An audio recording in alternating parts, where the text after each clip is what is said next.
नमस्कार मित्रों, मैं बालन सिंह स्वागत करता हूं कानपुर एजुकेशन हब पर। यदि आप लोगों ने अभी तक चैनल को सब्सक्राइब नहीं किया है तो कृपया जल्द से जल्द सब्सक्राइब करें तथा ज़्यादा से ज़्यादा लाइक, शेयर और कमेंट करते रहें। धन्यवाद। चलिए चलते हैं अपने टॉपिक की ओर। तो पिछली क्लास में हम चर्चा कर रहे थे महंगाई को नियंत्रित करने की विधियों की, और पिछली क्लास में हमने पढ़ा था कि महंगाई को दो प्रकार से नियंत्रित किया जाता है। पहला, मौद्रिक नीति यानी कि मॉनिटरी पॉलिसी के द्वारा महंगाई को नियंत्रित किया जाता है, और दूसरा राजकोषीय नीति यानी कि फिजिकल पॉलिसी के द्वारा महंगाई को नियंत्रित किया जाता है। मौद्रिक नीति आरबीआई के द्वारा तैयार की जाती है और राजकोषीय नीति वित्त मंत्रालय के द्वारा तैयार की जाती है, और 2 से 6% के मध्य की जो महंगाई होती है वह नियंत्रित महंगाई कहलाती है। अब इसके आगे हम लोग बात करते हैं मॉनिटरी पॉलिसी कमेटी के मेंबर्स की, यानी कि मौद्रिक नीति समिति के सदस्य कौन कौन होते हैं। तो हेडिंग डाल लीजिए, मौद्रिक नीति समिति के सदस्य। मौद्रिक नीति समिति के सदस्य। मौद्रिक नीति समिति के सदस्य। तो मौद्रिक नीति समिति के सदस्यों में 3 अर्थशास्त्री होते हैं। मौद्रिक नीति समिति के सदस्यों में 3 अर्थशास्त्री होते हैं। मौद्रिक नीति समिति के सदस्यों में 3 अर्थशास्त्री होते हैं, जो कि मुख्यतः अर्थशास्त्री 1, अर्थशास्त्री 2 और अर्थशास्त्री 3 के रूप में होते हैं। तो क्या है? पहले अर्थशास्त्री 1 और दूसरा अर्थशास्त्री 2 और तीसरा अर्थशास्त्री 3। तो मौद्रिक नीति समिति के सदस्यों में 3 अर्थशास्त्री होते हैं। मौद्रिक नीति समिति के सदस्यों में 3 अर्थशास्त्री होते हैं, जो कि मुख्यतः अर्थशास्त्री 1, अर्थशास्त्री 2 और अर्थशास्त्री 3 के रूप में शामिल होते हैं। और इन तीनों अर्थशास्त्रियों की नियुक्ति भारत सरकार के द्वारा की जाती है। तो हम लिख सकते हैं, इनकी नियुक्ति भारत सरकार द्वारा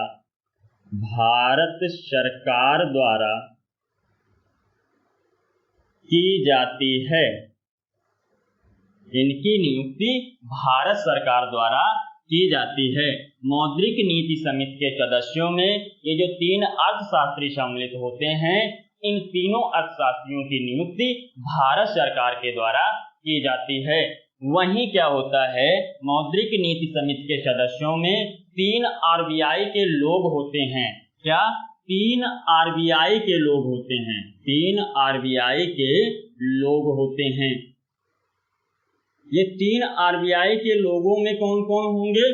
तो इसमें सबसे पहले होते हैं आरबीआई के गवर्नर, उसके बाद डिप्टी गवर्नर, और उसके बाद आरबीआई के एक्सिक्यूटिव डायरेक्टर यानी कि आरबीआई के कार्यकारी निदेशक।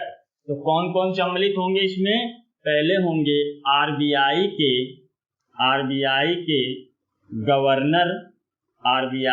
गवर्नर, और दूसरे डिप्टी गवर्नर ऑफ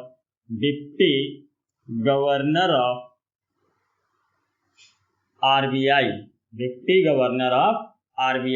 यानी कि आरबीआई के डिप्टी गवर्नर, और तीसरे इसमें शामिल होते हैं एक्सिक्यूटिव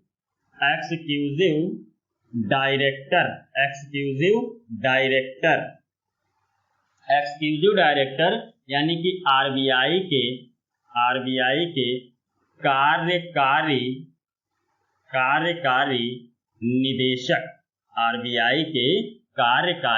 निदेशक। मौद्रिक नीति समिति के सदस्यों में 3 आरबीआई के लोग सम्मिलित होते हैं। कौन कौन? आरबीआई के गवर्नर, दूसरा आरबीआई के डिप्टी गवर्नर या डिप्टी गवर्नर ऑफ आरबीआई, तीसरा एक्सिक्यूटिव डायरेक्टर यानी कि आरबीआई के कार्यकारी निदेशक। और ये जो आरबीआई के 3 लोग सम्मिलित होते हैं, इन तीनों लोगों की नियुक्ति आरबीआई के द्वारा की जाती है।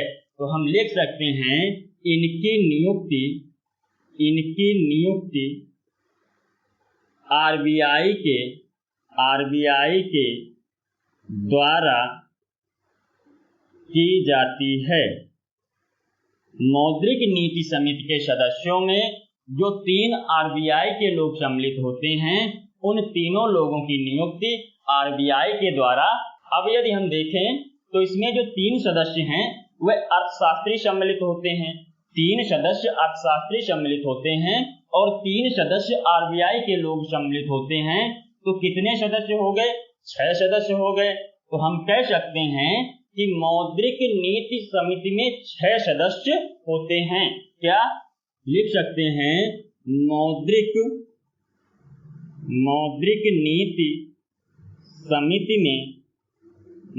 नीति समिति में 6 सदस्य होते हैं। मौद्रिक नीति समिति में 6 सदस्य होते हैं। मौद्रिक नीति समिति में कितने सदस्य होते हैं? तो मौद्रिक नीति समिति में 6 सदस्य होते हैं और मौद्रिक नीति समिति का अध्यक्ष आरबीआई का गवर्नर होता है। तो हम लिख सकते हैं मौद्रिक नीति समिति के अध्यक्ष, मौद्रिक नीति समिति के अध्यक्ष आरबीआई के गवर्नर होते हैं। मौद्रिक नीति समिति के अध्यक्ष आरबीआई के गवर्नर होते हैं। मौद्रिक नीति समिति के अध्यक्ष कौन होते हैं? तो मौद्रिक नीति समिति के अध्यक्ष आरबीआई के गवर्नर होते हैं। इसमें जो बहुमत का आंकड़ा होता है, मौद्रिक नीति समिति में जो बहुमत का आंकड़ा होता है वह 4-2 का होता है। यदि इससे कम हो जाता है, 3-3 हो जाता है, तो इस कंडीशन में आरबीआई की बात मानी जाएगी। और आरबीआई की बात मानी जाएगी यानी कि आरबीआई के गवर्नर की बात मानी जाएगी। और आरबीआई के जो गवर्नर होते हैं वह मौद्रिक नीति समिति के अध्यक्ष होते हैं। तो इस प्रकार हम कह सकते हैं मौद्रिक नीति समिति के अध्यक्ष की बात मानी जाएगी। तो क्या है? इसमें बहुमत का आंकड़ा 4-2 का होता है। यदि 3-3 हो जाता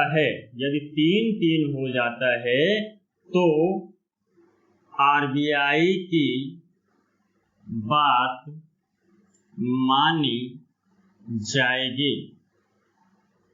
जो मौद्रिक नीति समिति होती है, मौद्रिक नीति समिति में बहुमत का आंकड़ा 4-2 का होता है। इससे कम यदि 3-3 हो जाता है तो इस कंडीशन में क्या होगा? आरबीआई की बात मानी जाएगी। आरबीआई की बात मानी जाएगी यानी कि आरबीआई के गवर्नर की बात मानी जाएगी। और ये जो आरबीआई के गवर्नर होते हैं वे मौद्रिक नीति समिति के अध्यक्ष होते हैं। तो इस प्रकार हम कह सकते हैं मौद्रिक नीति समिति के अध्यक्ष की बात मानी जाएगी। अब आगे हम बात करते हैं मौद्रिक नीति की। मौद्रिक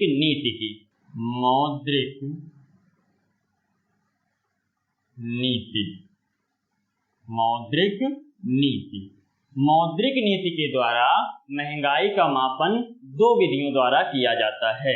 पहला संख्यात्मक या मात्रात्मक विधि यानी कि क्वांटिटेटिव मेथड, और दूसरा गुणात्मक विधि यानी कि मल्टीपल मेथड।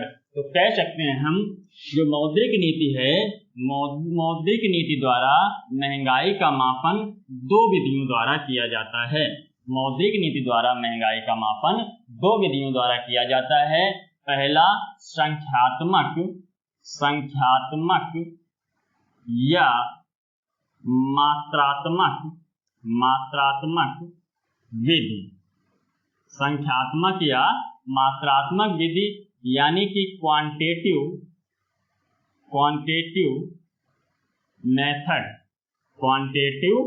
मेथड, और दूसरा गुणात्मक विधि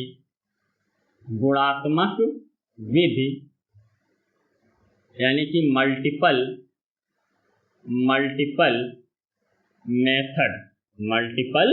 मेथड।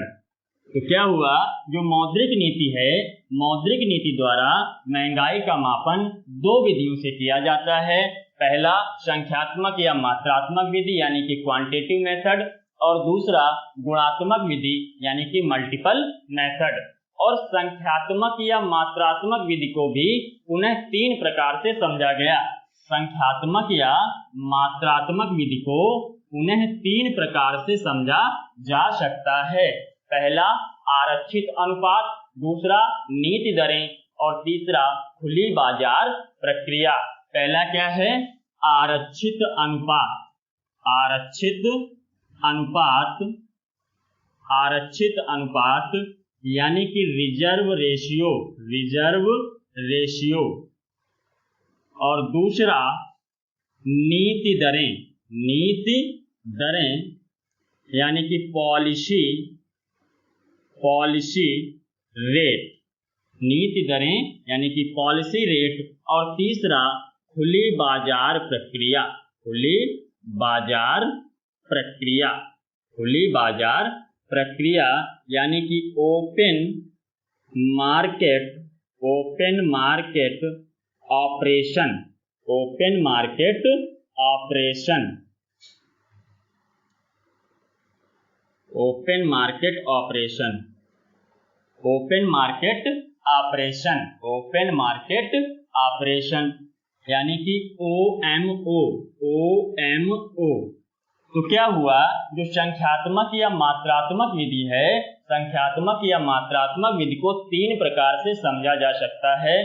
पहला आरक्षित अनुपात यानी कि रिजर्व रेशियो, दूसरा नीति दरें यानी कि पॉलिसी रेट, तीसरा खुली बाजार प्रक्रिया यानी कि ओपन मार्केट ऑपरेशन। अब क्या होता है कि जो रिजर्व रेशियो है, रिजर्व रेशियो को हम दो प्रकार से समझ सकते हैं। रिजर्व रेशियो को दो प्रकार से समझा जा सकता है। पहला CRR, CRR, CRR यानी कि cash reserve ratio, cash reserve, cash reserve ratio, cash reserve ratio यानी कि नगद आरक्षित अनुपात, नगद आरक्षित, नगद आरक्षित अनुपात, नगद आरक्षित अनुपात। आरक्षित अनुपात को दो प्रकार से समझा जा सकता है। पहला CRR यानी कि कैश रिजर्व रेशियो, नगद आरक्षित अनुपात, और दूसरा SLR, SLR यानी कि statutory liquidity ratio, स्टैट्यूटरिंग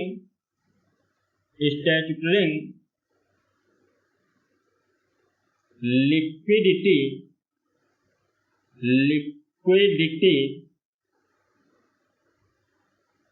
ratio, statutory liquidity ratio यानी कि विधिक तरलता अनुपात। क्या, विधिक तरलता अनुपात, विधिक तरलता अनुपात। जो आरक्षित अनुपात है, रिजर्व रेशियो है, रिजर्व रेशियो को दो प्रकार से समझा जा सकता है। पहला CRR यानी कि कैश रिजर्व रेशियो यानी कि नगद आरक्षित अनुपात, और दूसरा SLR यानी कि स्टैट्यूटरिंग लिक्विडिटी रेशियो यानी कि विधिक तरलता अनुपात। और जो नीति दरें हैं, नीति दरों को चार प्रकार से समझा जा सकता है। जो नीति दरें हैं, नीति दरों को चार प्रकार से समझ सकते हैं। जो नीति दरें हैं, इन्हें चार प्रकार से समझा जा सकता है। किस प्रकार? पहला क्या है इसमें? पहला है रेपो रेट। क्या? Repo rate. Repo rate, repo rate यानी कि रेपो दर, रेपो रेट यानी कि रेपो दर। और दूसरा रिवर्स रेपो रेट, दूसरा reverse repo rate, reverse repo rate, reverse repo rate, reverse repo rate यानी कि री रेपो दर। क्या? री रेपो दर, री रेपो दर, री रेपो दर। और तीसरा इसमें MSFR। क्या? MSFR, FR यानी कि मार्जिनल स्टैंडिंग फैसिलिटी रेशियो। क्या? मार्जिनल स्टैंडिंग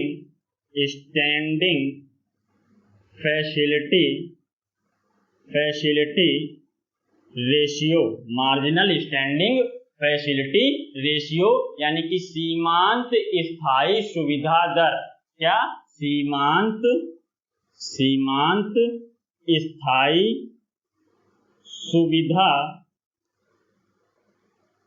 दर। सीमांत स्थायी सुविधा दर। और चौथा है बैंक रेट यानी कि बैंक दर। क्या? बैंक रेट यानी कि बैंक दर। बैंक रेट यानी कि बैंक दर। नीति दरों को 4 प्रकार से समझा जा सकता है। रेपो रेट यानी कि रेपो दर, रिवर्स रेपो रेट यानी कि री रेपो दर, और तीसरा MSFR यानी कि मार्जिनल स्टैंडिंग फैसिलिटी रेशियो यानी कि सीमांत स्थायी सुविधा दर। बैंक रेट यानी कि बैंक दर। अब आगे बात करते हैं खुली बाजार प्रक्रिया। खुली बाजार प्रक्रिया।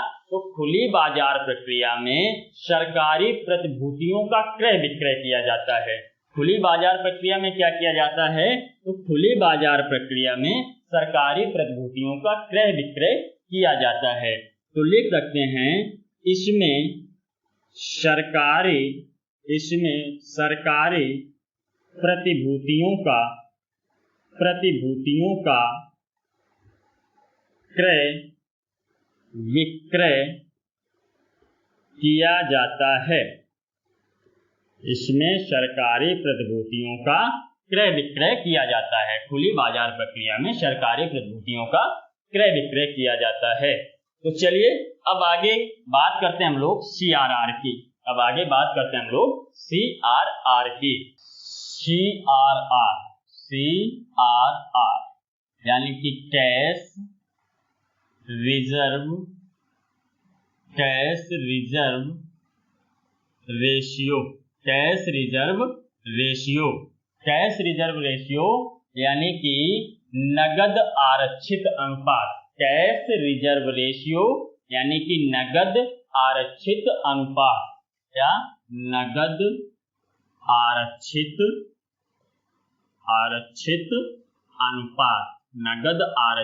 अनुपात। अब ये CRR क्या होता है? कैश रिजर्व रेशियो क्या होता है? क्या है ये नगद आरक्षित अनुपात?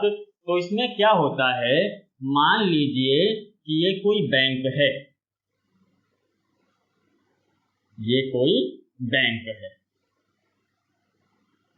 और ये RBI है। ये क्या है? RBI है।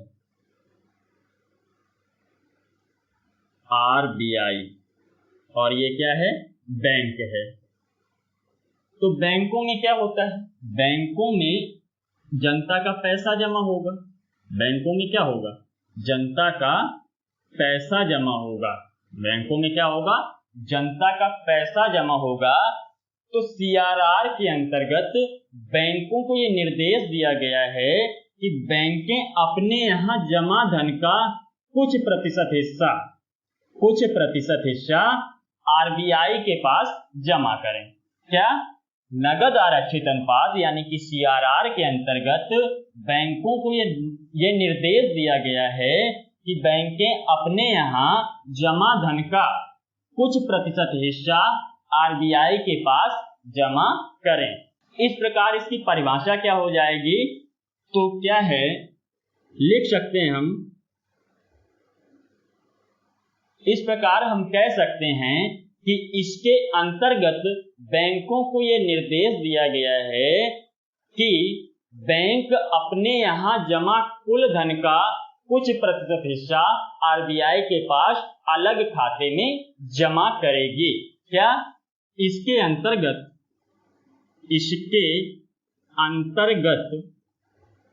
बैंकों को यह निर्देश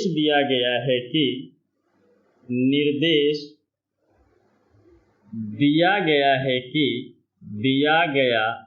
है कि बैंक अपने यहाँ जमा कुल धन का कुछ प्रतिशत हिस्सा आरबीआई के पास अलग खाते में जमा करें। क्या है, सीआरआर के अंतर्गत बैंकों को यह निर्देश दिया गया है कि बैंक अपने यहाँ जमा कुल धन का कुछ प्रतिशत हिस्सा आरबीआई के पास अलग खाते में जमा करें। अब आगे बात करते हैं। बैंकों में जो पैसा जमा किया जाता है वह दो तरह से जमा किया जाता है। क्या? बैंकों में दो तरह से पैसा जमा किया जाता है। बैंकों में पैसा दो तरह से जमा किया जाता है। किस प्रकार? पहला आपका हो जाता है मांग जमा यानी कि डिमांड डिपॉजिट, और दूसरा हो जाता है समय जमा यानी कि टाइम डिपॉजिट। बैंकों में दो तरह से पैसा जमा किया जाता है। पहला क्या है? मांग जमा यानी कि डिमांड डिपॉजिट।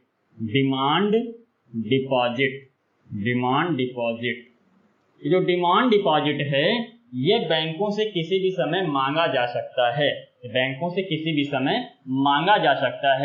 और दूसरा है समय जमा यानी कि टाइम डिपॉजिट। ये पैसा जो होता है बैंकों में एक निश्चित समय के लिए जमा किया जाता है। एक निश्चित टाइम होता है कि उतने समय बाद ही बैंकों को इस पैसे को लौटाना है। तो मांग जमा जो होता है, मांग जमा में दो तरह के अकाउंट होते हैं। मांग जमा में दो तरह के अकाउंट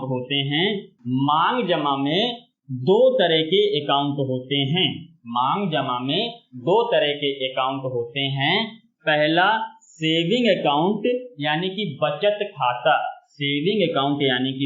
खाता, और दूसरा करेंट अकाउंट यानी कि चालू खाता। और समय जमा में भी दो तरह से पैसा जमा किया जाता है। पहला एफडी यानी कि फिक्स्ड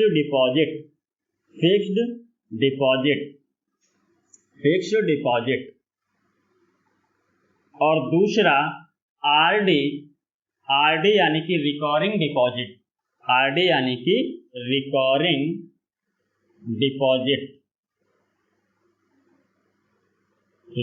डिपॉजिट। तो क्या हुआ? मांग जमा में दो तरह से पैसा जमा किया जाता है, या ये कहें कि मांग जमा में दो तरह के अकाउंट होते हैं। पहला सेविंग अकाउंट यानी कि बचत खाता, और दूसरा करेंट अकाउंट यानी कि चालू खाता। और समय जमा में भी दो तरह से पैसा जमा किया जाता है। पहला एफडी यानी कि फिक्स्ड डिपॉजिट, और दूसरा आरडी यानी कि रिकरिंग डिपॉजिट।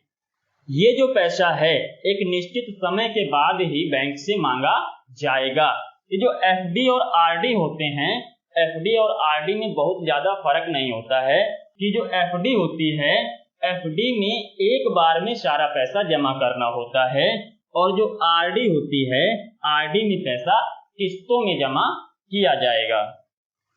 अब ये फिक्स्ड डिपॉजिट और रिकरिंग डिपॉजिट इस प्रकार से हुए।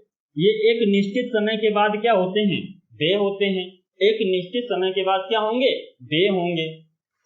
जो पैसा जमा किया जाएगा, बैंकों को एक निश्चित समय बाद इस पैसे को लौटाना भी होता है। तो बैंक क्या है? बैंक इसी वजह से बैंक इसको लिबर्टीज बोलती है। ये पैसा जो है वे देय है। तो इस प्रकार क्या है कि बैंक की भाषा में एक शब्द यूज होता है NDTL।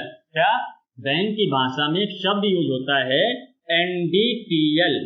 एनडीटीएल एनडीटीएल मतलब net demand and time liabilities. Net demand and time liabilities. Net demand and time liabilities. Time liabilities. Net demand and time liabilities. ये जो पैसा जमा होता है बैंक इसे क्या बोलती है? लिएबिलिटीज बोलती है।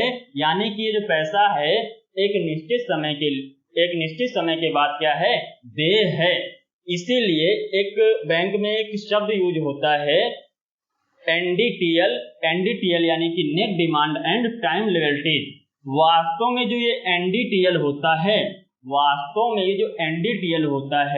वह क्या होता है? तो बैंक में जो कुल धन जमा होता है, बैंकों में जो कुल धन जमा होता है वास्तव में एनडीटीएल वही होता है। तो इसलिए क्या होता है, कई बार कुल धन की जगह एनडीटीएल शब्द लिखा भी मिल सकता है। तो इस प्रकार हम कह सकते हैं कि सीआरआर के अंतर्गत बैंकों को ये निर्देश दिया गया है कि बैंक अपने यहाँ जमा एनडीटीएल का कुछ प्रतिशत हिस्सा आरबीआई के पास अलग खाते में जमा करे। अब क्या है आगे क्या बात आती है? तो जो सीआरआर होता है उसमें आरबीआई बैंकों को कोई ब्याज नहीं देता है। सीआरआर में आरबीआई बैंकों को कोई ब्याज नहीं देता है। क्या लिख दें? सीआरआर पर आरबीआई बैंकों को कोई ब्याज नहीं देता। सीआरआर पर आरबीआई बैंकों को कोई ब्याज नहीं देता है और जो सीआरआर होता है वह केवल नगद रूप में होता है। क्या? जो सीआरआर होता है, सीआरआर केवल नगद रूप में, सीआरआर केवल नगद रूप में होता है। सीआरआर केवल नगद रूप में होता है। इसमें सोना या सरकारी प्रतिभूतियां आदि सम्मिलित नहीं होंगी। ये क्या होगा? जो सीआरआर होगा, सीआरआर कैश के रूप में होगा यानी कि नगद रूप में होगा। अब यदि हम बात करें वर्तमान में सीआरआर कितना है, वर्तमान में सीआरआर कितना है? सीआरआर, तो वर्तमान में जो सीआरआर है वह 4% है। वर्तमान में सीआरआर कितना है? 4% है। वर्तमान में सीआरआर 4% है, 4% है। और ये जो डाटा है, डाटा आपका 17 जून 2021 ईस्वी का है। डाटा 17 जून 2021 ईस्वी का है। यदि इसके बाद ये सीआरआर बदलता है तो आप कृपया सर्च कर लें और सर्च करने के बाद पेपर देने जाएं। अब आगे बात करते हैं एसएलआर की। एसएलआर यानी कि स्टैट्यूटरी लिक्विडिटी रेशियो। एसएलआर यानी कि स्टैट्यूटरी लिक्विडिटी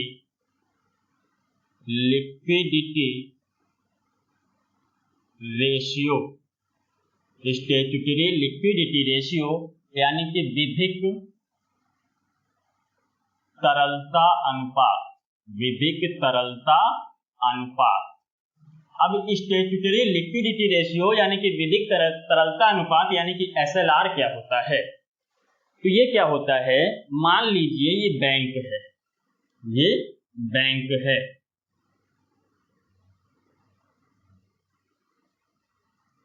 इसमें क्या होता है? जनता का पैसा जमा होगा। जनता का क्या? पैसा जमा होगा। जनता का पैसा जमा होगा। तो इसमें क्या होता है?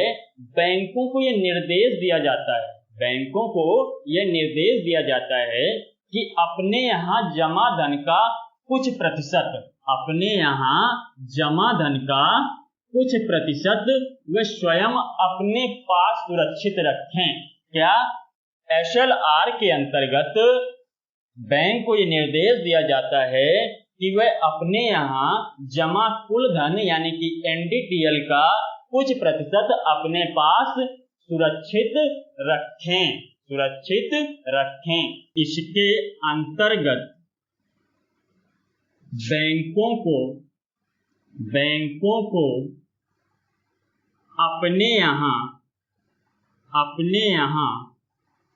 जमा धन का कुछ प्रतिशत हिस्सा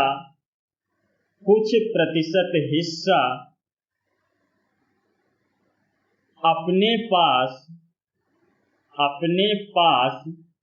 सुरक्षित रखना होता है।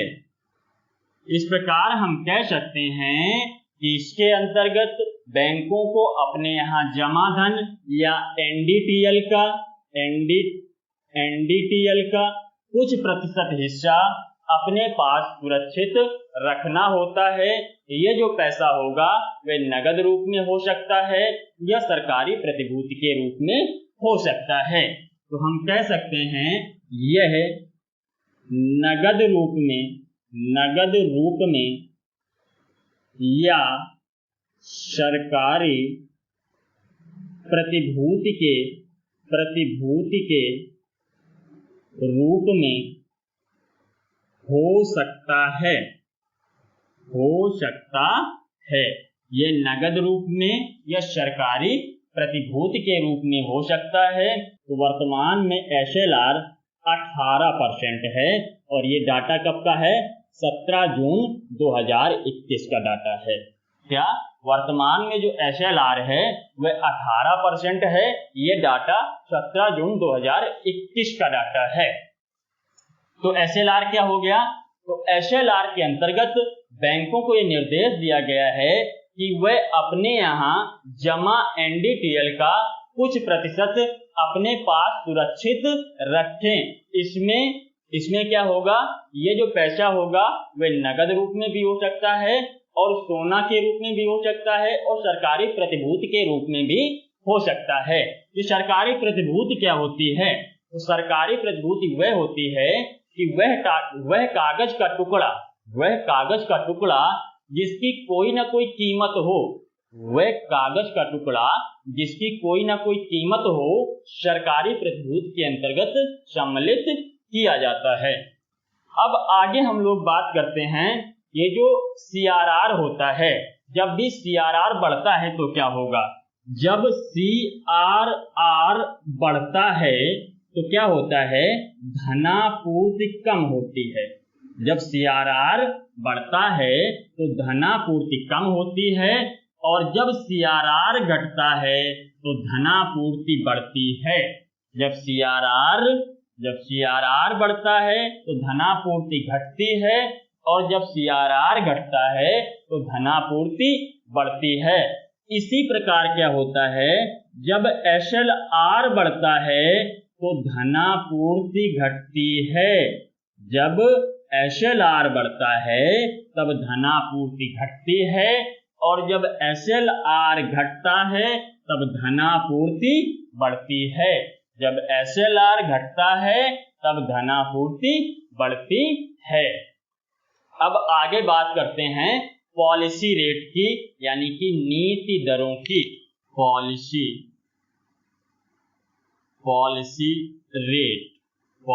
रेट यानी कि नीति दर में सबसे पहली बात आती है रेपो रेट की। नीति दर में सबसे पहली बात आती है रेपो रेट की। क्या? रेपो रेट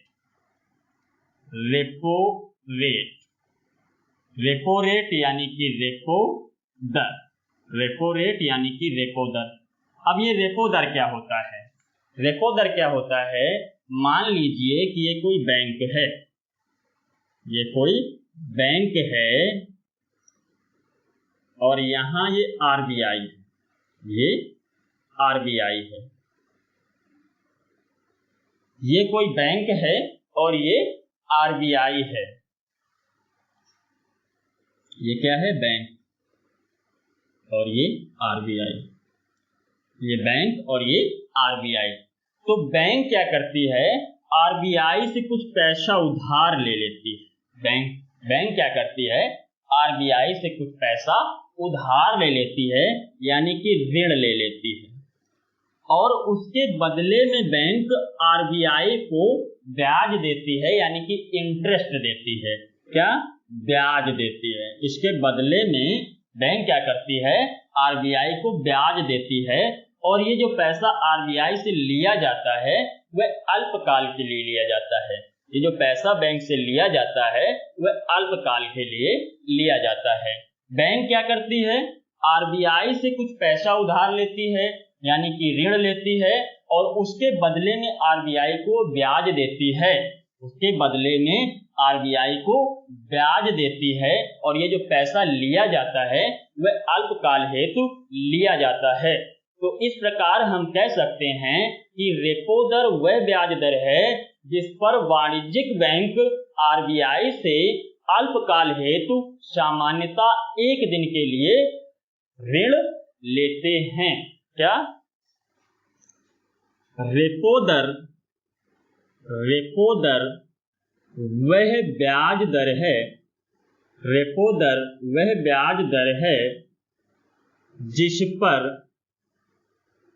वाणिज्यिक बैंक आरबीआई से अल्पकाल हेतु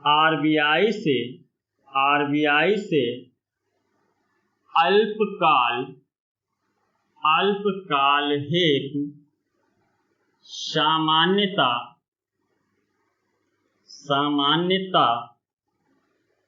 1 दिन के लिए ऋण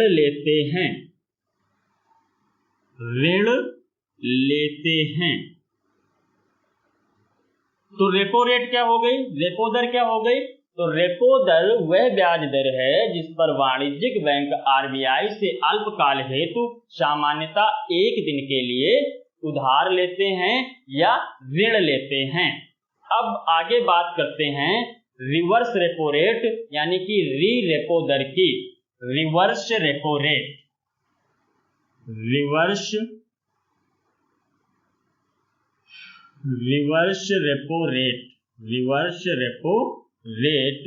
यानी कि री रेपो दर।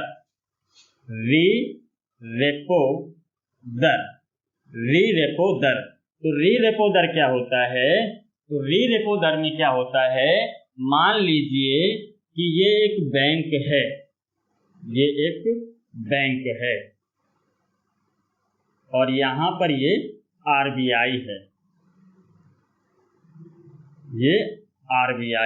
ये क्या है? बैंक है, और यहां ये आरबीआई है। तो इसमें क्या होता है? कि में जो पैसा जमा हुआ, बैंक में कुछ पैसा जमा होगा, तो बैंक में जब पैसा जमा होता है तो बैंक अपना पैसा क्या करती हैं? आरबीआई के पास जमा करते हैं। बैंक क्या करती हैं? अपना पैसा आरबीआई के पास जमा करती हैं। बैंक क्या करेगी? आरबीआई के पास जमा करेगी, और इस पर क्या होगा? आरबीआई कुछ ना कुछ इंटरेस्ट देगी, यानी कि ब्याज देगी। आरबीआई क्या देगी? बैंकों को ब्याज देगी। तो क्या होता है रिवर्स रेपो रेट में? क्या होता है कि जो बैंकें होती हैं, बैंक अपना पैसा आरबीआई के पास जमा करती हैं, और आरबीआई क्या करती है? आरबीआई उस पर ब्याज देती है। ये भी क्या होता है? अल्पकाल के लिए ही होता है। जो रिवर्स रेपो रेट होता है ये भी अल्पकाल हेतु जमा किया जाता है। री रेपो दर वह ब्याज दर है। री रेपो दर वह ब्याज दर है जिस पर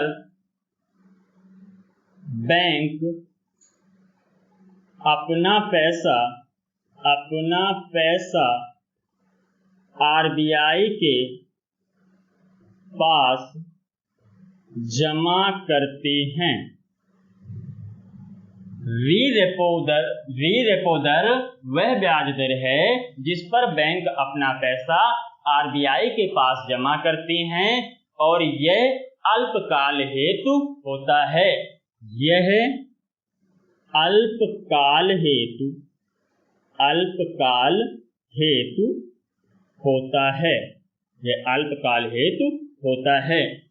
यदि हम बात करें वर्तमान में जो रेपो रेट है, रेपो रेट कितना है, तो वर्तमान समय में जो रेपो रेट है ये 4% है। रेपो रेट कितना है वर्तमान में?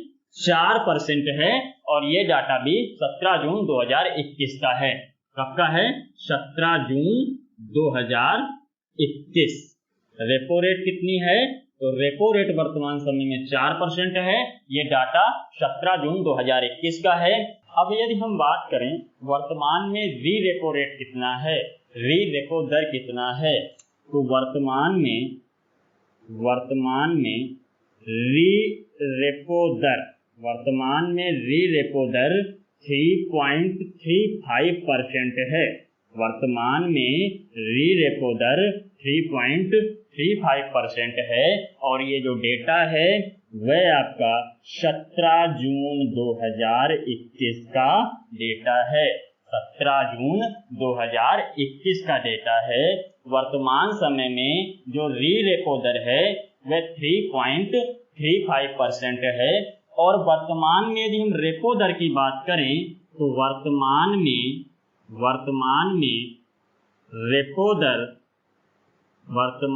रेपो दर 4% है। वर्तमान में जो रेपो दर है वह 4% है। और ये डेटा भी आपका 17 जून 2021 का डेटा है। 17 जून 2021 का डेटा है। जब री रेपो दर बढ़ती है तो धनापूर्ति भी बढ़ती है। जब भी री रेपो दर बढ़ती है तो धनापूर्ति भी बढ़ती है। और जब री रेपो दर घटती है तो धनापूर्ति भी घटती है।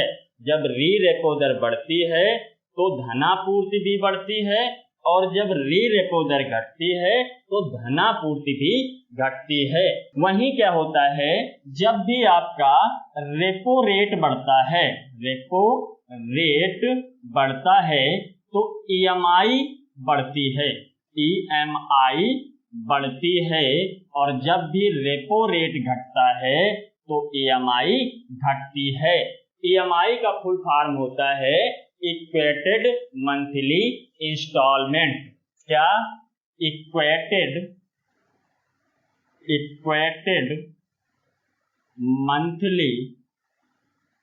Monthly instalment.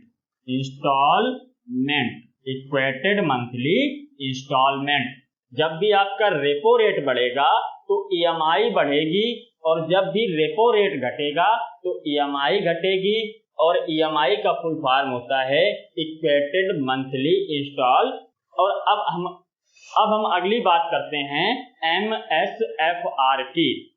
एमएसएफआर क्या होता है? अगली बात करते हैं एमएसएफआर की। किसकी?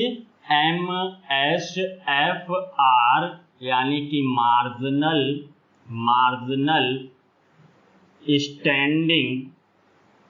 Standing facility rate. Marginal standing facility rate यानी कि सीमांत स्थायी सुविधा दर। क्या? सीमांत स्थायी सुविधा दर। सीमांत स्थायी सुविधा दर एमएसएफआर यानी कि मार्जिनल स्टैंडिंग फैसिलिटी रेट, सीमांत स्थायी सुविधा दर क्या होती है? तो मान लीजिए कि ये कोई बैंक है और ये इधर पर आरबीआई है, ये आरबीआई है। तो बैंक क्या करती है? आरबीआई से कुछ ऋण ले लेती है। आरबीआई से कुछ ऋण लेती है और उसके बदले में बैंक आरबीआई को ब्याज देती है। उसके बदले में बैंक आरबीआई को क्या देगी? ब्याज देगी। ये एक तरह का रेपो दर की तरह ही होता है। ये एक प्रकार से रेपो रेट की तरह ही होता है और इसकी जो शुरुआत की गई थी वह 2011 ईस्वी में की गई थी। तो लिख सकते हैं इसकी शुरुआत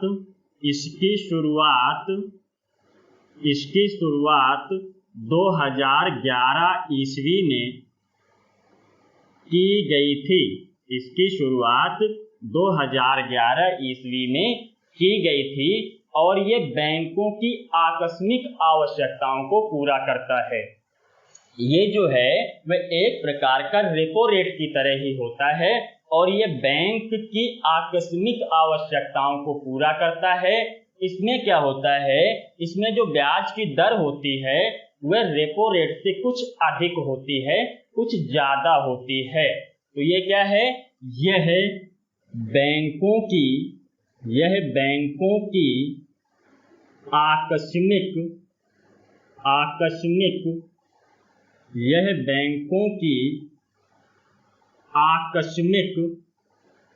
आवश्यकताओं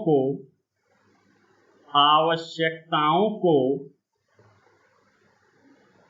पूरा करता है। यह बैंकों की आकस्मिक आवश्यकताओं को पूरा करता है। यानी कि MSFR जो होता है वह बैंकों की आकस्मिक आवश्यकताओं को पूरा करता है और बैंक इसका प्रयोग तब करते हैं जब उसके पास आरबीआई से धन जुटाने के सभी माध्यम समाप्त हो जाते हैं। तो हम लिख सकते हैं बैंक इसका प्रयोग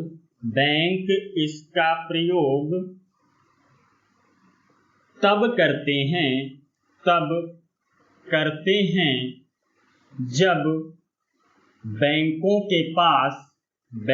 बैंकों के पास आरबीआई से धन जुटाने के सभी माध्यम समाप्त हो जाते हैं। बैंक इसका प्रयोग तब करते हैं जब बैंकों के पास आरबीआई से धन जुटाने के सभी माध्यम समाप्त हो जाते हैं। इसके अंतर्गत भी बैंक आरबीआई से क्या करते हैं? ऋण लेते हैं। तो हम लिख सकते हैं इसके अंतर्गत भी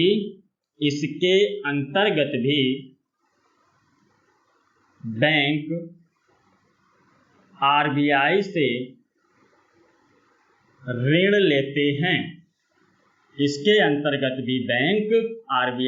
ऋण लेते हैं। इसके अंतर्गत भी बैंक आरबीआई से ऋण लेते हैं। इसमें जो न्यूनतम धनराशि होगी वह 1 करोड़ ली जाती है।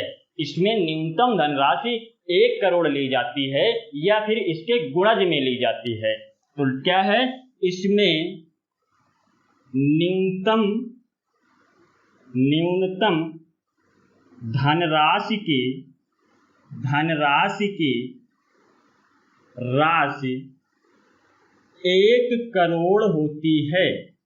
1 करोड़ होती है या फिर इसके गुणज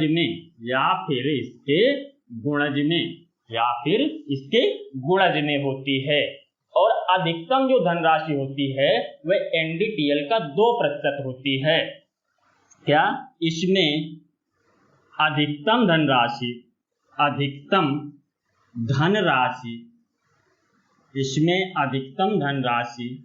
NDTL का 2% होती है। इसमें अधिकतम धनराशि NDTL का 2% होती है। तो MSFR क्या हो गया? मार्जिनल स्टैंडिंग फैसिलिटी रेट यानी कि सीमांत स्थायी सुविधा दर क्या हुआ? तो इसमें क्या करती हैं, बैंकें आरबीआई से ऋण लेती हैं, उसके बदले में आरबीआई को ब्याज देती हैं। ये एक तरह का रेपो रेट की तरह ही है। इसमें क्या होता है, जो ब्याज की दर होती है वह रेपो रेट से कुछ अधिक होती है और इसकी जो शुरुआत की गई थी वह 2011 ईस्वी में की गई थी। इसमें बैंकें अपनी आकस्मिक आवश्यकताओं को पूरा करती हैं और बैंक इसका प्रयोग तब करते हैं जब बैंकों के पास आरबीआई से धन जुटाने के सभी माध्यम समाप्त हो जाते हैं। और इसके अंतर्गत भी बैंकें क्या करती हैं, इसके अंतर्गत भी बैंकें आरबीआई से ऋण लेती हैं। इसमें न्यूनतम धनराशि जो होती है, इसमें न्यूनतम धनराशि की जो राशि होती है वह 1 करोड़ या इसके गुणज में होती है और इसमें अधिकतम धनराशि की जो राशि होती है वह एनडीटीएल का 2% होती है। और वहीं यदि एमएसएफआर बढ़ता है, यदि क्या है, एमएसएफआर यदि बढ़ता है, एमएसएफआर यदि बढ़ता है तो धनापूर्ति घटती है। तो क्या होगा, धनापूर्ति घटती है। एमएसएफआर यदि बढ़ता है, एमएसएफआर यदि बढ़ता है तो धनापूर्ति घटती है और एमएसएफआर यदि घटता है तो धनापूर्ति बढ़ती है। तो धनापूर्ति बढ़ती है। और वर्तमान में यदि हम एमएसएफआर की बात करें, वर्तमान में यदि हम वर्तमान एमएसएफआर की यदि बात करें तो वर्तमान में जो एमएसएफआर है वह 4.25% है। ये डाटा 17 जून 2021 ईस्वी का डाटा है। ये डाटा 17 जून 2021 ईस्वी का डाटा है। वर्तमान में जो एमएसएफआर की दर है वह 4.25% की दर है। वहीं यदि हम बात करते हैं वर्तमान में एसएलआर की दर कितनी है, तो वर्तमान में एसएलआर की दर 18% है। क्या वर्तमान में एसएलआर, वर्तमान में जो एसएलआर की दर है वह कितनी है, तो 18% है। कब, 17 जून 2021 का डाटा है। 17 जून 2021 के डाटा के अनुसार वर्तमान में जो एसएलआर है वह 18% है। तो चलिए आज की क्लास हम लोग यहीं पर समाप्त करते हैं। फिर मिलेंगे अगली क्लास में, तब तक के लिए नमस्कार, धन्यवाद, बाय बाय।